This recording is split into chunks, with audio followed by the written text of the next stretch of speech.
ஷியாம், இந்த கரூர் விவகாரம் பொறுத்தவரையில 8 நாட்கள் கடந்து விட்டது. ஆனாலும் கூட அந்த பிரச்சனை தொடர்ந்து ஓயவில்லை. தொடர்ந்து நீதிமன்ற வழக்குகளும் விசாரணைகளும் இன்னும் நீடித்துக் கொண்டிருக்கின்றது. காரணம், இந்த விவகாரத்தில் ஒவ்வொரு தரப்பும் ஒவ்வொரு மாதிரியான குற்றச்சாட்டுகளை சொல்கிறார்கள். தமிழக வெற்றி கழகத்தை பொறுத்தவரையில அவர்கள் உள்ளே பல பேர் நுழைந்து விட்டார்கள், எங்கள் தரப்பில் எந்த பிரச்சனையும் கிடையாது, நாங்கள் எந்த தவறும் செய்யவில்லை என்று சொல்கிறார்கள்.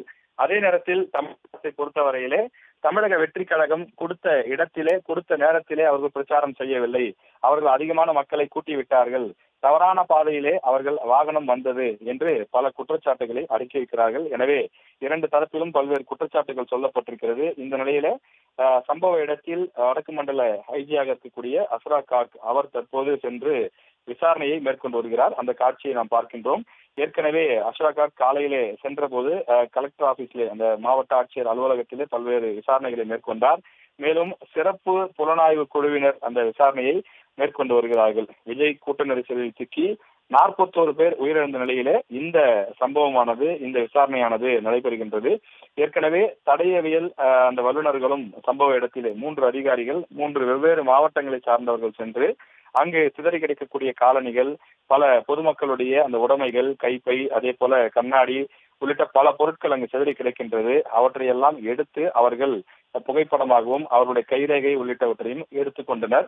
அவர்களிடம் அப்போது நாம் கேட்டபோது அவர்கள் செய்தியாளர்களிடம் சொன்னது, இது உண்மையிலேயே தன்னிச்சையாக தானாக இயற்கையாக நடந்திருக்கிறதா, அல்லது வெளியாட்கள் யாரேனும் திட்டமிட்டு செய்திருக்கிறார்களா, அல்லது ஸ்ப்ரே அடித்தார்கள் போன்ற பல்வேறு குற்றச்சாட்டுகள் இருக்கிறது, அதில் ஏதேனும் உண்மை இருக்கிறதா, அதற்கான தடயங்கள் ஏதாவது கீழே இருக்கின்றதா போன்ற பல கோணங்களில் நாங்கள் ஆய்வு செய்து கொண்டிருக்கிறோம் என்று தடயவியல் நிபுணர்கள் தெரிவித்திருந்தார்கள்.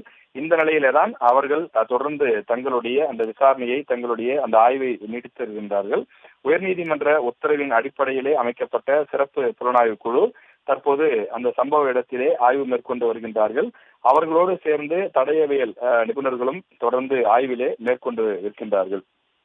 ஏற்கனவே இந்த குழுவினர் பல்வேறு தொலைக்காட்சிகளிலே வெளிவந்த அந்த வீடியோக்கள் மற்றும் பல பேர் சமூக ஊடகங்களில் வெளியிட்டிருக்கக்கூடிய செல்போன் வீடியோக்கள் ஆகியவற்றை எல்லாம் வாங்கி அவற்றில் இருக்கக்கூடிய உண்மைத்தன்மை என்ன, விஜயனுடைய வாகனம் எத்தனை மணிக்கு வந்தது, அங்கு கூட்ட நெரிசல் எத்தனை மணிக்கு ஏற்பட்டது, கூட்ட நெரிசல் ஏற்பட்ட போது யார் யார் பாதிக்கப்பட்டார்கள், எப்படியெல்லாம் பாதிக்கப்பட்டார்கள் என்பது சம்பந்தமாக வீடியோ ஆதாரங்களை கொண்டும், அந்த சம்பவ இடத்திலே நேரடியாக இருந்தவர்கள், பாதிக்கப்பட்டவர்கள், உயிரிழந்தவர்களுடைய குடும்பத்தை சார்ந்தவர்கள் என பல பேரிடம் விசாரணையை தொடங்கி இருக்கிறார்கள். இந்த சூழ்நிலையில தான் அந்த சம்பவ இடம், அதாவது அதிகமான உயிரிழப்பு ஏற்பட்ட இடம், குறிப்பாக விஜய் நின்று அந்த பேசிய இடத்தினுடைய சுற்றுவட்டார பகுதி